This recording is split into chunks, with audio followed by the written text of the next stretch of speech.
Et bonjour à tous et bonjour à toutes. Bienvenue dans Face à Michel Onfray sur CNews et sur Europe 1. Bonjour Michel. Bonjour Laurence. Ravi de vous retrouver pour une heure passée en votre compagnie pour revenir sur l'actualité chargée des derniers jours.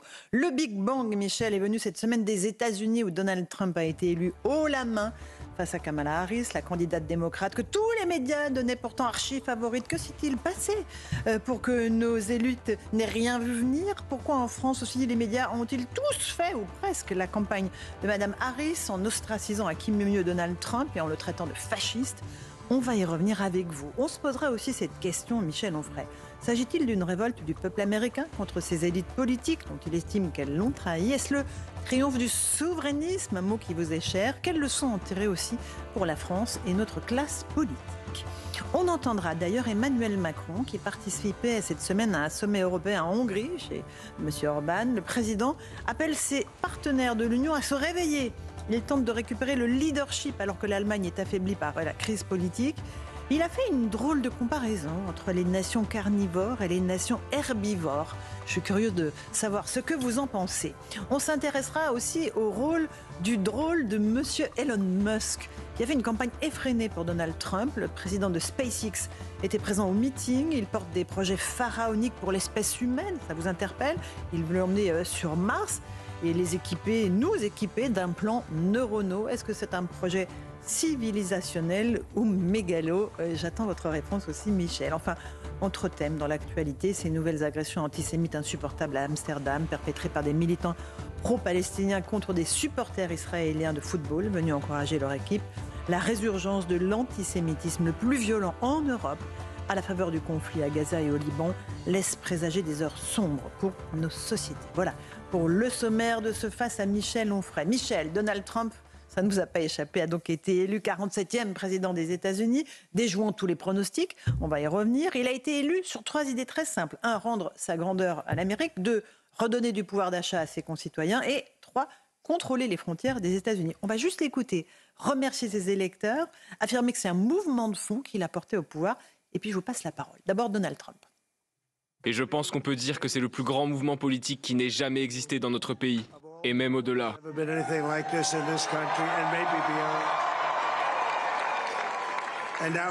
Nous arrivons à un nouveau niveau de notre mouvement politique, car nous allons aider notre pays, car il a besoin d'aide.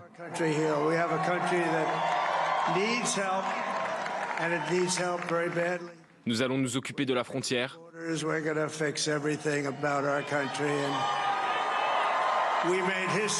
Nous avons écrit l'histoire cette nuit. Voilà pour Donald Trump, Michel Onfray. Comment est-ce que vous analysez cette victoire de Donald Trump? C'est la victoire d'un souverainiste contre les mondialistes. Donc ceux qui pensent encore en termes de droite et de gauche, je pense toujours qu'on peut réfléchir en termes de droite et de gauche, parce qu'il y a une droite souverainiste, une droite qui est mondialiste, une gauche souverainiste et une gauche mondialiste. Et lui, effectivement, il est là en train de nous dire « America first », l'Amérique d'abord, les Américains d'abord. Je trouve qu'il a entièrement raison. Un chef d'État est fait pour chefer un État, quand il reste un État. Et il est là pour défendre ses concitoyens. C'est très exactement le contraire en France, où c'est l'Europe d'abord, la France après s'il en reste, et puis sûrement pas les Français dont je n'ai pas l'intention de m'occuper. Je m'occupe de l'Europe, nous dit Emmanuel Macron. Lui, il dit juste aux gens, moi je suis là pour défendre les Américains qui souffrent. Et effectivement, il défend cette idée qu'on doit pouvoir disposer de frontières pour pouvoir contrôler. Il ne dit pas on veut pas d'étrangers, on veut pas d'immigrés, il ne dit pas ça. Il dit ceux qui entrent doivent être connus comme entrants et ils doivent entrer pour des raisons... Légalement. Légalement, voilà, il fait juste l'éloge de la légalité. Donc évidemment, quand le Parti communiste dit qu'il est fasciste, quand le Mediapart dit qu'il est L'Humanité avait fait sa une. Il avait fait sa une. Il avait fait une. Trump fasciste. Quand le fascisme est rouge, ils adorent. Et donc, mais ce fascisme-là, il le fantasme. Parce que finalement, il a été 4 ans au pouvoir, que je sache. Donc on ne va pas dire il sera, il n'a pas été. Je ne vois pas pourquoi quelqu'un aurait, plagié le général de Gaulle, mais aurait attendu 4 années au pouvoir pour devenir fasciste en étant réélu une seconde fois. Il y a eu l'assaut du Capitole qui a quand même posé un certain nombre de questions. Non, ça aussi, c'est une lecture qui est faite et il a laissé faire. Il a pas, et puis les portes ont été ouvertes. Il y a des gens qui étaient consentants à tout ça. C'est pas du tout. Alors évidemment, la théorie du c'était un coup d'État, il a voulu mettre par terre l'État de droit. Tout ça, c'est le narratif, comme on dit désormais, c'est le narratif des mondialistes qui veulent absolument qu'il soit d'extrême droite, qu'il soit fasciste, qu'il soit homophobe, qu'il ait l'intention de reprendre les déportations. J'ai entendu des commentateurs, en parlant de migrants. Voilà, bien sûr. Les déportations. On parlait des rafles. Et je dis, mais voilà, ça y est, c'est reparti. C'est le même lexique, c'est le champ lexical qu'on connaît. Hein. Mais bien sûr, c'est-à-dire que c'est la même chose en France. On connaît exactement les mêmes problèmes avec la France. Moi, je pense que ce sont les chefs d'État qui ne disent pas « mon peuple d'abord » qui devraient aller en haute cour de justice. Je ne parle pas de la suite. Mais qui devraient aller en haute cour de justice parce qu'on devrait leur dire « mais vous avez des comptes à rendre, vous avez été élus par le peuple, pour le peuple, et normalement, la souveraineté nationale, c'est vous. Donc vous n'allez pas demander au peuple qu'il vous mette à cette place, et une fois que vous êtes à cette place, faire de telle sorte que le peuple, vous allez le mettre à la poubelle. Genre, je ne parle même pas de 1992, on n'a pas le temps pour que je puisse défendre ma thèse sur Maastricht, mais 2005, dans le genre 2008, on la connaît. Oui, et donc cette façon de mépriser le peuple, on l'a vu avec tous les fameux... C'est la revanche des sans-dents, et c'est formidable, j'adore le sourire. Et des gilets jaunes américains, en quelque sorte. Mais bien sûr, c'est complètement ça. Et on voit bien qu'il y avait quand même... Les journalistes sont des faiseurs d'opinion. Vous savez bien, enfin pas forcément... Ils l'étaient. Non, je veux dire aux États-unis. Ils se sont trompés complètement. Non, mais 90% de la presse aujourd'hui. Alors je ne parle pas de la France. Vous avez vu comment finalement l'humanité nous dit des choses qui ne sont évidemment pas ce que dit Libération, encore que ce que dit, disons, le Figaro, etc. Mais finalement, au bout du compte, ils nous disent tous voter Macron. Donc en fait, ils sont en train de formater une opinion, ils font semblant de dire on est très opposés. Vous voyez comment Mélenchon embrasse quasiment sur la bouche Macron quand il le rencontre à Marseille. Finalement, Mélenchon défend les thèses du patronat français sur l'immigration. Enfin bon, tout ce monde-là s'entend très bien. Et d'un seul coup, vous avez un Trump qui dit mais moi je mets un coup de pied dans tout ça. Tous ces gens qui sont tellement respectueux du climat, des COP, etc., qu'ils voyagent en jet privé pour aller d'une capitale européenne à une autre capitale, pour aller dans leur maison privée de, je sais pas quoi, de Rome, avant de repartir à Tokyo, tout ça avec leur avion privé, en défendant évidemment les thèses écologiques. Le Français, enfin l'Américain moyen, à qui on dit vous arrêtez de polluer avec votre 4x4 bruyant et votre diesel, là, pendant que ces gens-là font le tour du monde avec des yachts, des avions privés, etc. Donc à un moment, ces gens-là ont dit on en a marre de votre insolence, de votre arrogance, de votre suffisance. Justement. Et donc, je voulais juste dire que effectivement, les journalistes fabriquent l'opinion, les sondages fabriquent l'opinion aussi. C'est cette façon de dire, c'est touche-touche, c'est vraiment coude à coude. Mais en même temps, vous avez 2 ou 3 points qui permettent de dire c'est un peu au-dessus, un peu en dessous. Alors non, si vous dites c'est touche-touche, 2 en plus, 2 en moins, 2 en plus, 2 en moins, ça fait 4 points d'écart, vous avez toujours raison, c'est obligatoire. Et puis vous avez un raz-de-marée. Obama nous a dit on va mettre un temps fou pour compter les résultats, ça va être difficile. Alors, très serré, très serré. Très serré. Donc évidemment, ça permet de retrouver quelques urnes perdues, de faire de telle sorte que, tiens, d'un seul coup, il y avait une urne républicaine, elle est devenue une urne démocrate. Et puis ces fameuses machines, vous appuyez sur un bouton, vous ne savez pas où ça part, puis après vous dites, voilà, vous avez un vote démocrate. Tiens, c'est drôle, j'avais appuyé républicain. Donc toute cette propagande qui a été faite par les Obama, les Clinton, les Biden, les Kamala Harris, tout ça, c'est un monde qui méprise le peuple. Et le peuple dit, eh ben non, nous, on veut celui-là. Alors, il a des qualités, des défauts, on est au courant. Mais c'est quelqu'un qui dit, je vais mettre des frontières, je vais vous protéger, on va penser à vous. Et puis, c'est surtout un anti-wokiste. Donc, en ce sens... On y arrive. J'aimerais qu'on reparle de cette révolte du peuple. Est-ce que vous analysez cette victoire de Trump comme telle, comme une révolte du peuple contre les élites? On va juste écouter quelques Français interrogés cette semaine par nos équipes. On leur a posé cette question simple. S'agit-il, selon vous, d'une révolte populaire et démocratique contre les élites? Écoutez leurs réponses sur CNews et Europe 1. Je le comprends, oui, tout à fait. Non, les inégalités se creusent entre le monde élitiste et le peuple. On a le même problème, mais à beaucoup moins grande échelle. Ouais, nous, les élites sont trop déconnectées de la réalité du terrain. Je suis pas très Trump, mais même pas du tout, mais il fait partie de... Il a parlé correctement aux Américains, tout simplement. C'est ce qu'ils voulaient entendre, c'est le nationalisme, le pays avant tout. Et les élites vivent, je pense, dans un monde qui leur est propre, un monde où l'argent ne compte pas, alors qu'aujourd'hui, les peuples des démocraties sont beaucoup touchés par la crise et je pense qu'en fait l'argent compte beaucoup pour eux. Qui parle à une autre Amérique, celle qui travaille, c'est un peu au fond l'Amérique des Gilets jaunes et ça on peut comprendre ici. Alors bien sûr le personnage il peut des fois laisser à désirer mais il parle aux gens simples et ça parle. C'est intéressant ce que disent les Français. Bien sûr. Ils ont tout compris, comme toujours. Pas forcément les Français, ceux que vous avez choisis sur un trottoir. Je suis d'accord avec ce que ce monsieur dit, bien sûr. C'est le président des Gilets jaunes. Le problème des Gilets jaunes, c'est qu'ils se sont fait avoir avec Mélenchon, la CGT, le PC, etc., qui ont récupéré cette colère, qui était une colère de girondine, c'est-à-dire en province. C'était sur les ronds-points des villes ou des sous-préfectures de province. Et puis d'un seul coup, Mélenchon, qui avait commencé par cracher dessus avec Coquerel dans la salle des 4 colonnes, ils se sont dit, oh là là, il y a quelque chose à récupérer ici, allons-y, allons maintenant derrière les Gilets jaunes. Ils ont tué les Gilets jaunes, ils ont détruit les Gilets jaunes. Mais c'est une voix qui est restée là, c'est une voix qui est restée en travers de la gorge, si je puis me permettre l'expression, avec les Gilets jaunes. Et il manque en France quelqu'un qui pourrait donner de la force, de la puissance à cette voix de... Il n'y a pas de Trump français, Michel Onfray. Hein. Non. Personne n'est comparable. Non, c'est pour ça qu'on a cherché, on a dit, dans l'invective, dans la grossièreté, il fait songer à Jean-Luc Mélenchon, d'autres disent, mais non, plutôt à Jean-Marie Le Pen, mais non, c'est plutôt Marine Le Pen. Non, pas du tout. Je pense que tous ces gens-là, Marine Le Pen et Mélenchon compris, sont des gens qui veulent rester dans la configuration européenne.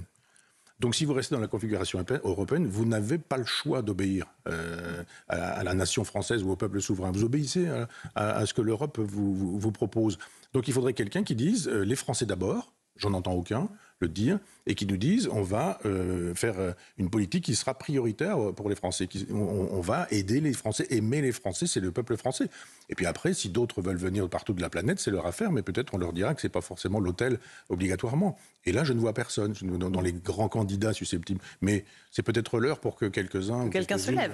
Émerge. Un tout petit mot sur le célèbre politologue américain Francis Fukuyama, qui a récemment exprimé que l'élection de Donald Trump, c'était le rejet décisif du libéralisme. C'est à peu près l'inverse de ce qu'il a dit depuis 20 ans. Formidable. Et ça, j'ai adoré ça. C'est ce matin dans le Figaro, qui reprend ces thèses qui ont été données dans un journal aux États-Unis. Et en 2 mots, Francis Fukuyama, c'est quelqu'un qui nous disait qu'après la chute du mur de Berlin, le libéralisme allait triompher, que rien n'allait s'opposer au triomphe planétaire du libéralisme. Et vous aviez en face de lui Samuel Huntington qui avait un livre, ça s'appelait La fin de l'histoire et le dernier homme pour Fukuyama.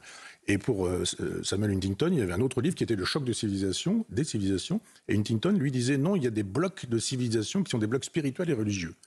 Et de fait, si vous mettez de côté tout ce qui est religieux, vous ne comprenez pas grand-chose à la géopolitique. C'est-à-dire la Chine est confucéenne, l'Inde est hindouiste, l'Europe est judéo-chrétienne, mais même dans l'Europe judéo-chrétienne, vous avez des catholiques, mais vous avez des protestants, vous avez aussi des chrétiens orthodoxes. Et ce qui se passe en Ukraine avec la Russie a à voir également avec les conciles théologiques que les gens ne connaissent pas, mais pendant 10 siècles, les conciles ont fait la loi, et il y a un substrat spirituel au conflit de civilisation, aux guerres de civilisation. Moi, je défends Huntington depuis le début.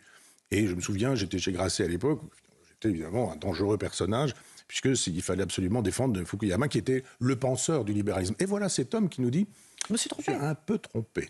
C'est pas vraiment comme ça que les choses se sont passées. Il y a quand même quelqu'un qui nous dit à un moment donné qu'il a mésestimé l'impuissance de l'islam en disant que l'islam n'était pas capable de gouverner. L'islam est au pouvoir depuis 1974 en Iran et dans plein d'autres pays du monde, le Pakistan, etc., etc. Et ils gouvernent, et ils ont une aspiration à gouverner, et l'Oumma a une aspiration planétaire au gouvernement. Donc l'idée que Fukuyama ait pu dire autant de bêtises, qu'il ait pu être soutenu par tous les défenseurs de Kamala Harris en France, Saint-Germain-des-Prés, la gauche bobo, etc., enfin, tous ces gens-là qui nous disent « Ah, mais c'est Huntington, il crée les conflits ». Mais non, Huntington, c'est pas le cancérologue qui crée le cancer, c'est celui qui diagnostique le cancer. Huntington, il disait « C'est comme ça que ça va se passer ». Et ça se passe effectivement comme ça. Les blocs spirituels sont des blocs géopolitiques aujourd'hui. On est sur CNews et sur Europe 1 avec vous, Michel Onfray. On va juste écouter l'ancien président Nicolas Sarkozy. Il s'est exprimé hier soir à Paris lors d'une conférence. Il évoque cette élection de Donald Trump en estimant qu'il s'adresse à la nation américaine et pas à des communautés dans cette nation américaine. Écoutez-le. Qu'est-ce qui s'est passé? Mais c'est très simple. Trump a parlé à la nation américaine de la nation. Kamala a parlé aux communautés américaines des communautés. Or, une nation n'est pas une addition de communautés. Trump a été élu parce qu'il a parlé de l'Amérique aux Américains. Kamala Harris a parlé aux Noirs des Noirs, aux homosexuels des homosexuels, aux femmes de l'avortement, aux Latinos des Latinos. Où était le pays? Où était la grandeur de l'âme nationale? Où était la flamme nationale? Où était l'espérance? C'était une addition de communautés à qui on cherchait à faire plaisir. Voilà pour les mots de Nicolas Sarkozy hier. C'est une vision de la souveraineté qu'il exprime ici? Oui, une vision française, il a raison. Je ne suis pas sûr que ça colle absolument pour les États-Unis parce que la question de la nation, c'est vraiment une affaire française. Vous savez, il y a eu des bouquins qui ont été écrits, des livres, pardon, qui ont été écrits par Hannah Arendt ou Georges Gusdorf, par exemple, qui ont comparé les deux révolutions, révolution américaine et révolution française. La révolution américaine, elle s'est faite pour la liberté, parfois au détriment de l'égalité. La révolution française, elle s'est faite au nom de l'égalité, parfois au nom de la liberté. C'est en fait la fraternité qui permet une véritable révolution avec liberté, égalité, fraternité. La liberté sans fraternité, c'est la sauvagerie du libéralisme. L'égalité sans la fraternité, c'est les gens qui coupent les têtes parce qu'ils veulent que toutes les têtes soient à la même hauteur. Il faut la liberté, l'égalité et la fraternité. Nicolas Sarkozy tempère lui-même son discours, puisqu'à un moment donné, il parle aux Américains. Là, je suis plus d'accord avec lui. La nation, elle est très française. La nation américaine, elle existe, il a raison. C'est vrai qu'il existe une nation américaine. Une confédération. Mais alors, qui est une confédération, vous avez raison, c'est un État fédéral. Et finalement, ce sont les Girondins. C'est pas la même, j'allais dire, c'est pas la même France, les États-Unis. C'est-à-dire, les Américains, ils sont Girondins, les Français, ils sont Jacobins. Mais il a raison dans le fond. C'est-à-dire qu'effectivement, ceux qui s'adressent au peuple, c'est le mot qu'il n'a pas utilisé, mais que j'aurais moi utilisé, la nation, il a raison, l'Amérique, il a raison, ajoutons le peuple. Je crois qu'il ne s'est pas adressé au peuple en particulier. Là aussi, il a raison sur la question de s'adresser aux Noirs, de s'adresser aux drag queens, de s'adresser aux Hispaniques, de s'adresser aux fumeurs de hashish, je ne sais quoi. Ça ne va pas. C'est ce qu'a fait Emmanuel Macron. Vous savez, quand il a fait sa campagne, les gens disent il dit tout et n'importe quoi. Non, parce que quand il s'adresse à quelqu'un, il sait ce qu'il lui dit. Il va s'adresser aux autres en disant autre chose, puis aux autres. Puis chacun dira mais il m'a dit ce que j'avais entendu, ce que je voulais entendre, et ça me va. Nicolas Sarkozy a raison de parler à nouveau de souveraineté. De parler de peuple souverain. C'est le peuple qui est souverain. Et là, pour le coup, on nous dit ce sont des fascistes, etc. Mais c'est une élection démocratique, c'est le peuple qui s'est manifesté. Il y a toujours cette espèce de haine des populicides, ceux que j'appelle des populicides, des gens qui veulent faire l'économie des peuples. À chaque fois que le peuple vote mal, on a envie de changer de peuple en disant laissez-nous faire, nous on est techniciens. Et là, d'un seul coup, Trump fait la démonstration qu'une démocratie, ça peut marcher. Et que si elle est souveraine, c'est-à-dire si elle permet au peuple, de droite et de gauche, pour moi le souverainisme il est de droite et de gauche. Un souverainiste, c'est quelqu'un qui dit nous allons mener la politique de notre pays pour les nationaux. La France, elle est faite de Français qui cotisent, qui sont des citoyens, et un chef de l'État qui commencerait par dire la France, surtout pas aux Français, mais la France aux étrangers, on lui dirait mais cher monsieur, changez de boulot, faites autre chose, travaillez dans les banques. Par exemple, on pourrait faire ça, il n'y a aucun problème, il aurait pu continuer à être cosmopolite et mondialiste en travaillant un argent qui lui fait le tour de la planète. Mais il y a une identité française. De la même manière que Nicolas Sarkozy le dit, il y a une identité américaine. Et les Américains sont un peu français en ce sens. On sait bien qu'ils ont gardé une passion pour... enfin, ils avaient gardé... Pas encore que... L'ont-ils encore? Oui, c'est ça. Écoutez, je pense que... Bon, je ne vais pas dire que Trump est un héritier des Lumières, je n'irai pas jusque-là. J'ai vu sa playlist, j'ai vu celle de Kamala Harris, ça m'a fait un peu honte de voir ce que ces gens-là écoutaient, ce qu'ils lisaient, c'est le degré zéro de la culture. Enfin, peu importe. C'est donc un peu loin de l'Europe. Encore que, on voit aujourd'hui des chefs de l'État qui sont guère plus doués que ça. Michel, on parle un instant encore de cette élection américaine. On va se poser la question du wokisme. Est-ce que c'est le début de la fin du wokisme là-bas? Mais vous avez été très intéressé par le personnage d'Elon Musk, milliardaire américain, omniprésent aux côtés de Trump. Il a participé à des meetings, il a organisé une loterie, il faisait gagner $1 million par jour à ceux qui votaient pour Trump. On va écouter ce qu'il disait, parce que vous dites qu'il porte un projet civilisationnel. On va juste l'écouter parler de la victoire de Trump et ce qu'il compte faire. Lui, il compte être ministre de l'efficacité gouvernementale, il va tailler dans les dépenses publiques. On écoute Elon Musk et je vous passe la parole. Tout d'abord, je tiens à dire que c'est un honneur d'être ici. Et vous savez, le véritable test du caractère de quelqu'un, c'est la façon dont il se comporte sous le feu de l'ennemi.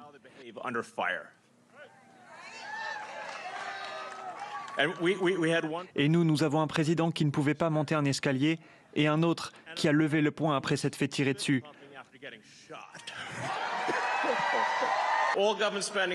Toutes les dépenses publiques sont des impôts. Qu'il s'agisse d'impôts directs ou de dépenses publiques, soit il y a inflation, soit il s'agit d'impôts directs. Votre argent est gaspillé et le ministère de l'efficacité gouvernementale va y remédier.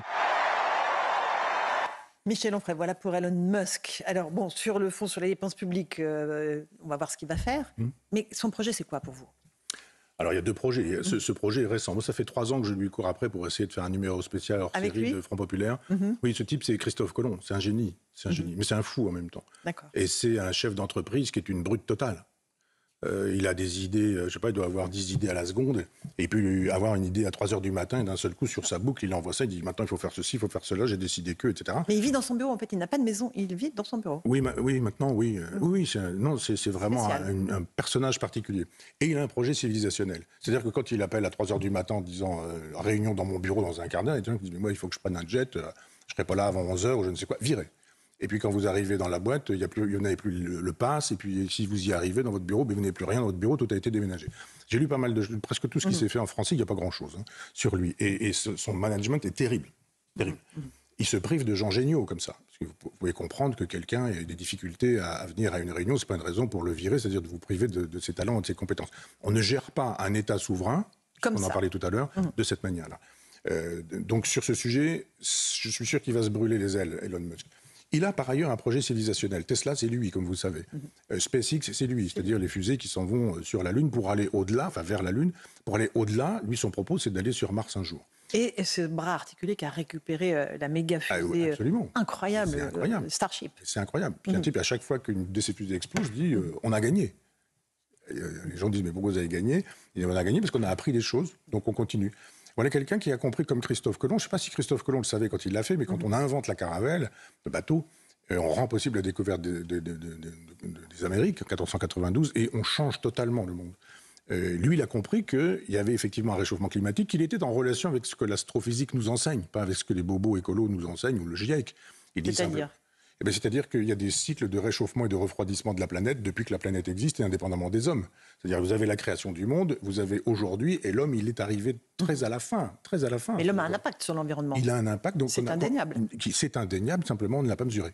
C'est-à-dire qu'il y a une relation anthropique, comme dit la faute de l'homme, je veux bien. Simplement, personne n'a tiré la conclusion du fait que pendant un an, il y a eu ça a duré combien de temps le Covid qui nous a un peu plus d'un an, contenu chez nous personne, pas un avion, pas une voiture. Ça a été incroyable pour les écologistes. On aurait pu dire alors, ça donne quoi? Rien.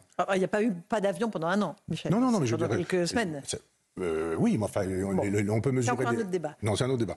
Mais sur cette question du fait qu'un jour, dans 4 milliards d'années, il n'y aura plus de planète parce qu'elle aura explosé, elle aura disparu. Elle va commencer par chauffer, réchauffer, etc., etc. Oui, il y a une part humaine. Je ne nie pas la part humaine. Je dis simplement qu'elle n'est sûrement pas déterminante parce qu'il y a eu des hommes sur la planète très peu de temps sur l'existence de cette planète. Et lui dit il faut qu'on prévoie ça. L'espèce humaine ne peut pas disparaître. Elle doit donc aller sur une autre planète. C'est ça, il faut qu'elle aille sur une autre planète habitable. Il y a ce qu'on appelle des exoplanètes. Il y a probablement des vies extraterrestres, des civilisations extraterrestres qui sont possibles. Ce sont des gens du CNRS qui aujourd'hui le disent. Ce n'est pas du tout Jean-Claude Bourret. Ce sont des gens qui sont des spécialistes des vies extraterrestres. Et lui, il envisage ça. Il envisage donc une vie post-terrestre. Il envisage une vie post-humaine. C'est-à-dire, nous, on a des capacités, elles sont plus ou moins limitées, chez certains, elles sont très limitées.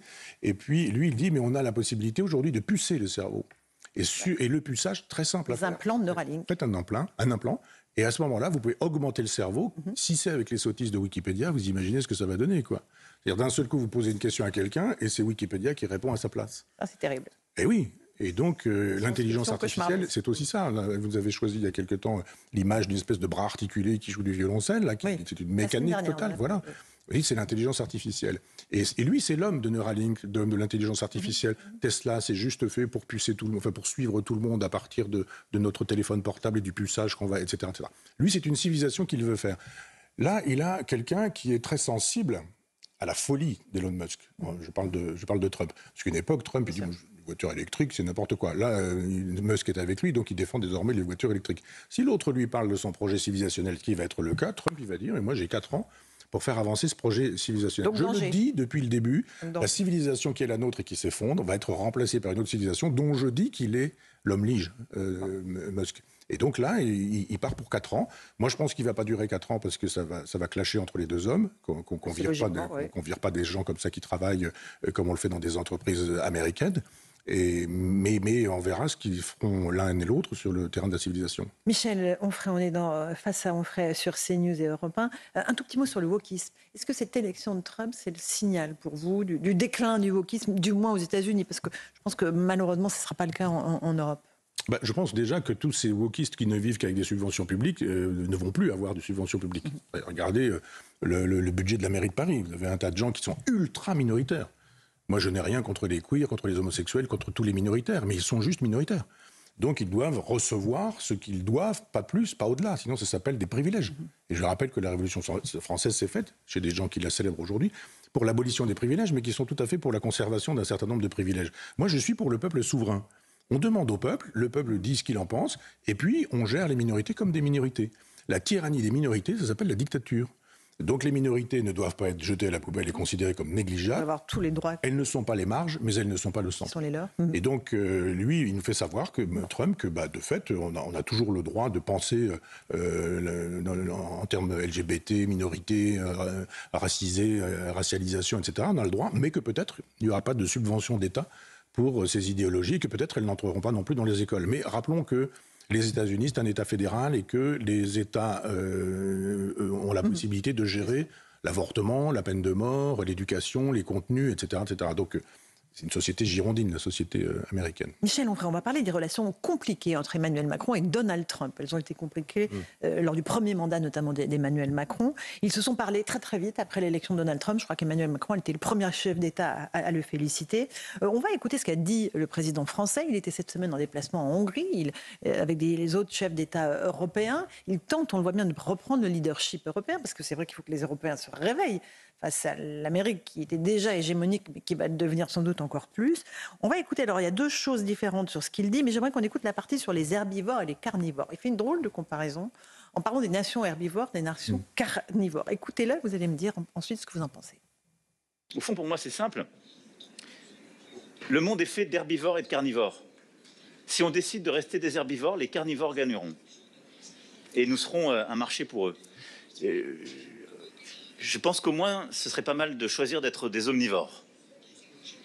Je ne veux pas être agressif, je veux juste qu'on sache se défendre sur chacun de ces sujets. Mais je n'ai pas envie de laisser l'Europe comme un formidable théâtre habité par des herbivores que des carnivores, selon leur agenda, viendront dévorer. Alors, sur le fond, il a raison de dire aux Européens, réveillez-vous. Mais la comparaison herbivore-carnivore, elle vous va, Michel Onfray ? Il est chef d'État, il n'est pas vétérinaire. Enfin, il y a un moment donné, il faut arrêter. Mais je ne sais pas qui lui écrit ses discours ou qui lui souffle à l'oreille ou qui lui donne quelques idées. Moi, il se fait que j'ai fait ma thèse sur Oswald Spengler, qui est l'auteur du déclin de l'Occident et qui est aussi l'auteur d'un livre qui s'appelle L'homme et la technique. Et l'opposition entre les carnivores et les herbivores, elle est chez Spengler. D'accord. Et c'est l'un des auteurs phares de la pensée conservatrice. Un certain nombre de crétins qui ignorent l'histoire et qui ignorent la chronologie en font un nazi. Il existe, Spengler, 1918, le déclin d'Occident. Donc c'est bien avant l'arrivée du nazisme au pouvoir et il était anti-nazi.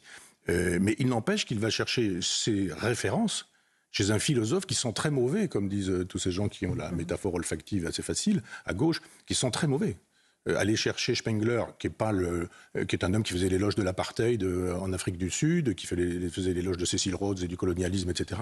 C'est drôle comme référence. Alors comme il y a pas mal de gens incultes, ils ne savent pas qu'il y a du Spengler derrière. Je ne sais pas si lui sait qu'il y a Spengler aussi derrière. Mais cette façon d'en appeler à des gens qui... Alors je dis que Spengler n'était pas nazi, mais que les nazis se sont servis de Spengler. Pas exactement la même chose. Nuance. Et que c'est une référence qui est assez dangereuse intellectuellement, pourvu que les gens aient les moyens de savoir que Spengler est derrière cette espèce de saillie vétérinaire. Voilà pour les mots. Sur le fond, l'Europe doit se réveiller, évidemment, face aux États-Unis, mais ça ne date pas de l'élection de Trump. L'administration Biden était extrêmement offensive sur le plan économique, très protectionniste. Donc évidemment, les mois qui arrivent vont être difficiles pour les Européens. C'est quoi l'Europe aujourd'hui et c'est quoi les Européens ? C'est-à-dire que... C'est un marché ? Comment ? C'est un marché économique ? Ça n'est que ça. Et c'est un marché expansionniste. C'est un État souverainiste qui se nourrit de la souveraineté des nations. Nous avons perdu notre souveraineté en 1992 parce que l'Europe a gagné cette souveraineté. Et quand il a fait son tweet quand Emmanuel Macron a fait son tweet à Trump, immédiatement il en a fait un à Olaf Scholz juste après. Et il faut entendre ça.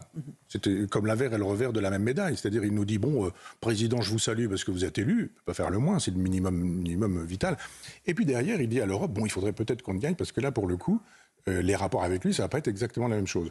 Donc effectivement, tant que l'Europe est post-nationale, dans la haine du français et dans l'éloge du marché planétaire, puisque c'est ce qui fait l'Europe de Maastricht, les États-Unis disent très bien, formidable, ça nous va cette Europe-là. Mais d'un seul coup, Trump il dit oui, mais l'OTAN par exemple, il va falloir payer. Il va falloir payer. Il a raison. Il le disait déjà. Il a raison. Il n'y a pas de raison qu'on dise on ne paie pas, mais on sera protégé. Non, lui, il dit... Ou alors organisons une défense européenne, Michel Onfray. Bon, on est bien incapable. On est incapable aujourd'hui de trouver de l'argent pour créer des centres d'hébergement pour les gens qui ont des OQTF.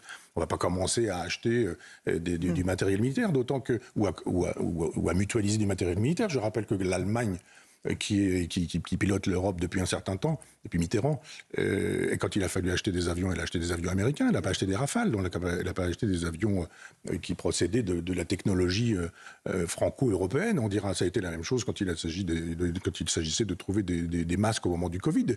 L'Allemagne n'a pas du tout été européenne, l'Allemagne elle est européenne quand ça fait son affaire. Il n'y avait pas beaucoup de masques en Europe en même temps. Oui, mais enfin c'était trouvable. Moi j'ai entendu Hervé Morin, le patron de ma région, le duc de Normandie, qui m'avait fait savoir qu'effectivement il y a des gens qui produisaient des masques en France et on lui a fait savoir que cette usine ne pouvait pas parce que l'Europe l'interdisait, etc. Donc il y avait aussi de manière européenne une façon de se servir de la maladie pour pouvoir faire ou ne pas faire des profits et des bénéfices. Et je ne parle pas des médicaments, je ne parle pas des vaccins, je ne parle pas de tout ça. D'accord. Alors, on va continuer sur cette élection de Donald Trump. Un dernier mot sur quel impact il peut avoir sur les conflits en cours. Il a beaucoup dit pendant la campagne, je vais arrêter toutes les guerres, je serai le président américain qui arrêtera toutes les guerres.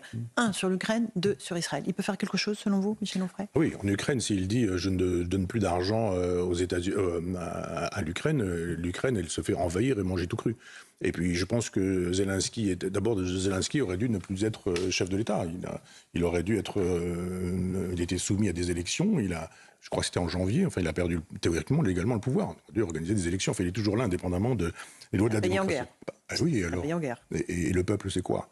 Moi, je suis pour qu'on puisse, par exemple, demander des cessez-le-feu et puis de dire, à un moment donné, on va voter, par exemple, en Israël, de demander au peuple israélien ce qu'il veut. Est-ce qu'il veut vraiment Netanyahou ? Confirmez-le. À ce moment-là, on dit, mais moi, je vais prendre mon avis auprès du peuple. Donc le prétexte de la guerre n'est pas un bon prétexte. Non, je pense qu'on peut au contraire dire, je demande à Poutine 15 jours pour pouvoir faire une élection, on change le président ou on le garde puisque l'échéance est arrivée, et puis on va vers autre chose ou autrement. Est-ce qu'il y a des ultras qui veulent vraiment faire une guerre atomique et puis contre la Russie, ou est-ce qu'il y a des gens qui veulent négocier en disant on peut voir avec, etc. etc. Et là, d'un seul coup, si l'Amérique dit de toute façon on ne donne pas d'argent, il va se passer quoi ? Il va se passer que Zelensky va être obligé de dire bon, on négocie quoi ? Et Poutine dira moi je veux ceci, moi je veux cela, l'autre dira moi je veux ceci, moi je veux cela, on taillera, on coupera, puis ça s'arrêtera. Et donc pour Israël, quoi, on demande au Hezbollah et au Hamas ? C'est beaucoup plus compliqué d'obtenir ça parce que les Israéliens sont autonomes et dépendants. C'est-à-dire que on ne va pas rentrer dans le détail, mais c'est plus compliqué que ça. Et puis il y a une espèce de... C'est pas la même chose pour un pays de perdre des régions, je comprends, le souverainiste que je suis souffre, avoir un pays privé de certaines de ces régions. Et être menacé de destruction totale. Mais c'est ce que j'allais dire. Et Israël qui n'est pas du tout dans la logique de perdre un peu de son territoire, mais dans la logique de perdre la totalité de son territoire, c'est-à-dire son existence. Donc c'est pas exactement le même sujet, mais je pense qu'il a l'intention de faire avancer le dossier aussi. Après, les guerres se sont toutes arrêtées, et elles se sont toutes arrêtées parce que les ennemis se sont mis autour d'une table pour négocier. Négociations à un moment. Donc, si à un moment donné, c'est un négociateur, Trump. Quand je disais tout à l'heure, quand on lui a demandé quels étaient ses livres préférés, il a dit les miens. Et les deux siens qui n'ont pas forcément été écrits par lui, mais étaient des traités de négociation. Bon. Donc lui, il prend ça comme une négociation. Il dit bon, je donne, tu me donnes quoi ? Qu'est-ce qu'on fait ? On peut faire ceci, on fait cela. Je te laisserai faire ceci. C'est comme ça qu'il fonctionne, et c'est comme ça qu'il faut fonctionner. Un chef d'État, c'est quelqu'un qui sait faire ça sérieusement. Je ne parle pas d'Emmanuel Macron qui s'était fait épousseter d'un revers de la main des pellicules qu'il n'avait probablement pas, d'ailleurs. Par Donald Trump à l'époque. On est sur CNews et Europe 1, Michel Onfray, avec vous. Je vais évoquer maintenant ce qui s'est passé à Amsterdam. Ces scènes de pogrom, littéralement, après un match de football. On a beaucoup parlé sur nos antennes, avec des militants pro-palestiniens qui ont attaqué des supporters du Maccabi Haïfa à la sortie du stade. C'est une véritable chasse aux Juifs en Europe en 2024. On va voir ce que ça vous inspire. On va juste écouter la réaction du Premier ministre des Pays-Bas qui dit que ça a été une soirée épouvantable. Ce qui s'est passé la nuit dernière est épouvantable. C'est de l'antisémitisme. On a vraiment honte de ce qui s'est passé aux Pays-Bas. Je l'ai également remarqué aujourd'hui parmi mes collègues européens qui m'ont tous demandé ce matin ce qui se passait au pays. Et tout à l'heure, au Conseil européen, j'ai dit un certain nombre de choses à ce sujet, qui se résument également au fait que ce qui s'est passé est vraiment horrible et que nous n'accepterons pas l'antisémitisme. Michel Onfray, comment vous qualifiez ce qui s'est passé à Amsterdam ? Alors, je vais convoquer un concept d'Edouard Saïd, qui était un grand intellectuel palestinien qui vit aux États-Unis, et qui est le palestinisme. Et il y a une espèce de cristallisation, de convergence des luttes, dirait Mélenchon, qui se fait sur la question du palestinisme. C'est-à-dire d'un seul coup, c'est une espèce de poste de point de fixation sur lequel on retrouve tout. Le décolonialisme, le wokisme, la condition LGBT, etc., etc. Tout ça est très contradictoire. C'est évidemment contradictoire. Vous imaginez bien que si vous avez envie de vous habiller en drag queen pour traverser les rues de Gaza, le Hamas ne va pas vous laisser longtemps vous trimballer comme ça dans la rue. Donc il y a juste un moment donné où il faut comprendre qu'on ne peut pas se retrouver avec des gens qui voudraient votre peau le jour où vous auriez abandonné le combat commun. Vous avez les encapuchonnés là, qui sont finalement l'équivalent aujourd'hui de l'avant-garde éclairée du prolétariat jadis, ou des jacobins pendant la Révolution française. C'est comme ça que les révolutions se font, c'est-à-dire avec une minorité qui est sans foi ni loi, qui a décidé d'utiliser la violence. Aujourd'hui, c'est quoi les armes de ces gens-là? Tournevis, haches, vous avez vu, armes blanches, qui sont armes blanches, essentiellement des armes blanches, des couteaux, des kalachnikovs, etc. Et vous avez un Mélenchon qui est là derrière. Et je comprends que le danger... Pas à Amsterdam. Oui, non, mais enfin, on a les mêmes en France. Hein. Vraiment, c'est européen. C'est l'Europe qui est en question dans cette aventure. Hein. Et il y a un moment donné où on se dit « Oh là là, mais le danger, c'est Jordan Bardella ». Bien sûr que le danger, c'est Jordan Bardella. Pendant que la France insoumise ne cesse d'exciter cette avant-garde éclairée d'un nouveau prolétariat qui, au nom du palestinisme, nous dit on doit pouvoir détruire le capital, le capitalisme, et on cogne, et on tape, et on détruit, etc. Et vous avez en face, c'est ça le pire, c'est pas que ces violents soient violents, c'est qu'en face, on a des États qui disent des nounours, des bougies, des poèmes et des fleurs, ou des concerts de violoncelle. Vous avez vu récemment, au moment de la commémoration de la décapitation de la mort de cet enseignant. Il y a un moment donné où il faut que, sinon les États, du moins un État, est-ce que par exemple l'État français peut commencer à dire bon, on va lutter contre ça sérieusement. Je vois bien que Bruno Retailleau lutte contre les narcotrafiquants. Il faut aussi lutter contre ce que Saïd appelle le palestinisme, cette idée qu'aujourd'hui, tout passerait par la bande de Gaza. Toute l'explication de la géopolitique planétaire passerait par la bande de Gaza. C'est évidemment impensable. Michel Onfray, on va écouter Bruno Retailleau, justement parce qu'il y a un match qui doit se dérouler le 14 novembre au Stade de France entre les Bleus et la sélection nationale israélienne. C'est une rencontre qui sera évidemment sous haute sécurité. Bruno Retailleau a refusé de l'annuler, même de la déplacer dans un autre stade. Il dit que ça reviendrait à abdiquer face aux menaces de violence et antisémitisme. On va l'écouter et je vous pose la question. Ce qui s'est passé à Amsterdam, c'est extrêmement grave. C'est un antisémitisme totalement désinhibé et c'est le retour du mal absolu qu'il nous faut impérativement combattre. Pour ce qui concerne le match du 14 novembre prochain, ça fait des semaines qu'avec le préfet de police de Paris, Laurent Nunez, nous y travaillons. Nous avons étudié les deux possibilités, Parc des Princes ou Stade de France. Il se fera au Stade de France parce que la préfecture de police m'a confirmé qu'elle était en mesure d'assurer la sécurité à l'intérieur, mais aussi et surtout, on le voit bien avec Amsterdam, à l'extérieur. Et je pense que pour une raison symbolique, j'y tiens aussi, parce qu'on ne doit pas renoncer, on ne doit pas reculer, on ne doit rien lâcher. Voilà pour le ministre de l'Intérieur. Vous approuvez ce qu'il dit, Michel Onfray? Oui, bien sûr, il a raison. Maintenant, il faut que ce soit suivi des faits. On a eu un président de la République, Emmanuel Macron, souvenez-vous, au moment du Covid, qui nous a dit c'est la guerre, c'est la guerre, c'est la guerre, c'est la guerre. C'est drôle que le mot ait été utilisé pour le Covid et qu'il ne soit pas utilisé pour ce que nous voyons au quotidien. Tous les jours, CNews fait la démonstration qu'ici, là, ailleurs, à Poitiers, à Grenoble, à Bordeaux, à Nantes, à Rennes, etc., on a égorgé CNews comme Europe 1, Ozoir, la Ferrière, ou enfin, gamin qui arrive avec une hache et qui attaque des gens avec une hache et qui coupe une main. Vous avez des gens à coup de tournevis, etc., etc. Vous dites, mais on n'est pas en guerre, là? Et si on n'est pas en guerre, ça s'appelle comment? Et si on est en train de baisser les bras en disant continuez, on a une provision de nounours qui est considérable, ça va mal se passer, ça va mal se terminer. Je voulais aussi signaler, Michel, le dernier numéro de Front Populaire, votre revue, c'est un hors-série. La Chienlit, c'est qui? Mai 68, droit d'inventaire. Qu'est-ce que vous voulez dire là-dedans, Michel Onfray? Vous dénoncez Daniel Cohn-Bendit, Serge July, Bernard Guetta, Romain Goupil, Michel Fine, des révolutionnaires devenus des bourgeois installés. Oui, bourgeois installés, c'est pas ça qui est le plus gênant, c'est le fait que leurs idées ont triomphé pendant 40 ans, 50 ans et qu'ils ne veulent pas en être rendus responsables. Je dis, mais maintenant, voilà, l'état de la France, c'est vous. Vous avez fait mai 68 et puis vous êtes calmé, vous êtes rentré dans le cycle mitterrandien. Vous avez beaucoup servi François Mitterrand, qui lui s'en est beaucoup servi d'ailleurs, tous les trotskistes, tous les maoïstes qui se sont calmés et qui ont continué une espèce de combat en permanence comme ça. Et on se dit, ben voilà, l'état de la France aujourd'hui, c'est vous.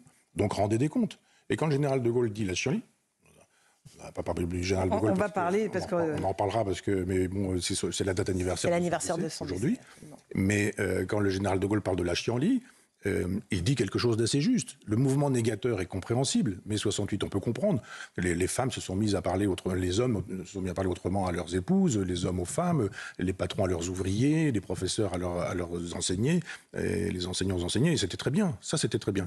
Ça, c'est mai 68. Mais il y a eu les 68 arts, c'est-à-dire ce qui a suivi et toutes les révolutions qui ont pu se faire sur des terrains sexuels. La pédophilie, je rappelle quand même, l'éloge de la pédophilie, la disparition des notes ou des évaluations à l'école, ce qu'on a appelé le pédagogisme, la disparition de la mémoire, qui était considérée comme fasciste, la suppression de l'histoire, aujourd'hui, l'inculture totale. Voilà, on n'apprenait plus à dessiner, il suffisait juste de faire ce qu'on voulait, après tout, il y avait du Buffet, il y avait Picasso, et on était, que j'adore, hein, mais ça suffisait bien, on n'avait pas besoin d'apprendre à dessiner, ou ce genre de choses. Très bien, vous avez été au pouvoir depuis mai 68, un peu avec Giscard, beaucoup avec Mitterrand et beaucoup avec les autres ensuite, droite et gauche qui se sont laissés faire. La France est devenue ce qu'elle est. Est-ce que vous ne pourriez pas dire un peu que, oui, vous êtes un peu trompé? Alors évidemment, il y a de l'ironie à mettre... Oui, alors on voit, et je le dis à nos auditeurs, on voit Cohn-Bendit en déambulateur. Voilà, il y a un petit truc qui met photomontage. Photomontage, oui, bien sûr, c'est un photomontage. On lui souhaite évidemment pas ça. Hein, mais simplement, souvenez-vous de cette photo du Cohn-Bendit souriant en présence d'un CRS. Il y avait cette espèce d'ironie chez lui. On s'est dit, l'ironie, maintenant, on pourrait y en faire un peu l'objet. Ça ne nous fera pas de mal. Voilà, Front Populaire, et je signale aussi le JD News avec le plan de Bruno Retailleau pour lutter contre les narcotrafics. Michel, un dernier mot, il nous reste peu de temps. On est le 9 novembre, donc évidemment c'est l'anniversaire de la mort du général, 9 novembre 70. Il y essaie aussi, on est à 2 jours des commémorations du 11 novembre. Alors on ne va pas switcher de l'un à l'autre, mais il y a la mort du général, il y a ce 11 novembre, une date que les Français ne situent peut-être plus très bien sur l'échelle de notre histoire. Qu'est-ce que c'est le 11 novembre? Pourquoi c'est très important, cette date-là, Michel? Écoutez, quand le général de Gaulle cherche une maison et l'achète à Colombes et les 2 églises, il veut l'acheter pas loin du front de l'Est. Parce qu'il y a une histoire séculaire entre la France et l'Allemagne qui est une histoire qui n'est pas terrible. C'est-à-dire guerre de 70, guerre de 14-18, Deuxième Guerre mondiale. Et le général de Gaulle, qui connaît les relations entre les Germains et les Latins, sait qu'il faut trouver quelque chose. Et le 11 novembre, c'est la fin de cette guerre qui a été terrible. Là, je pourrais en parler des heures, parce que je pense que le monde intellectuel 19 a été saigné. millions de morts. C'est terrible. Monstrueux. Moi, j'ai chez moi 5 bouquins qui s'appellent... C'est une anthologie des écrivains morts à la guerre. Vous vous rendez compte? C'est-à-dire on s'est saigné là de tout le génie français, des écrivains, des poètes, des traducteurs, des ingénieurs. Et puis après on ajoute les ingénieurs, et on ajoute les musiciens, on ajoute les compositeurs, on ajoute tous ces gens-là. Et puis après tous ceux qui sont rentrés sont devenus les surréalistes, Breton, etc., qui ont vu le front. Donc le début de l'irrationnel, de la déraison, du culte du nihilisme, Dada, Zara, etc. Enfin tous ces gens qui, le lettrisme, enfin toute l'intelligentsia qui fait s'effondrer un monde qui s'est déjà effondré avec la guerre 14-18. Et ce que dit le général de Gaulle, c'est que il faut arrêter avec ça. Et je serais probablement pas attendu sur ce terrain-là, mais en créant une Europe. Le général de Gaulle, il veut une Europe, mais pas l'Europe de Maastricht, pas l'Europe de l'argent, pas l'Europe du marché. Il veut une Europe des nations. Des nations. Et la nation allemande reste allemande, la nation française reste française, etc., etc. Et puis après, ces nations font des choses ensemble. On peut faire le Rafale ensemble, on peut faire le TGV ensemble, on peut faire un certain nombre de choses en gardant notre identité. Et c'est en gardant notre identité qu'on peut fabriquer éventuellement une autre Europe. Et c'est bien que 8 mai, 11 novembre soient des occasions de rappeler que nous avons eu cette relation avec l'Allemagne, qu'il nous faut refaire une Europe, mais sûrement pas construite sur l'euro et l'argent et la monnaie. Voilà, hommage à nos soldats pour cette armistice et au général. Qui marque évidemment la fin des combats de la Première Guerre mondiale, la victoire des Alliés et la défaite totale de l'Allemagne avec un cessez-le-feu qui démarrait à 11h le 11 novembre. Merci beaucoup Michel Onfray, c'était passionnant de vous entendre sur CNews et sur Europe 1. À la semaine prochaine. Merci à vous.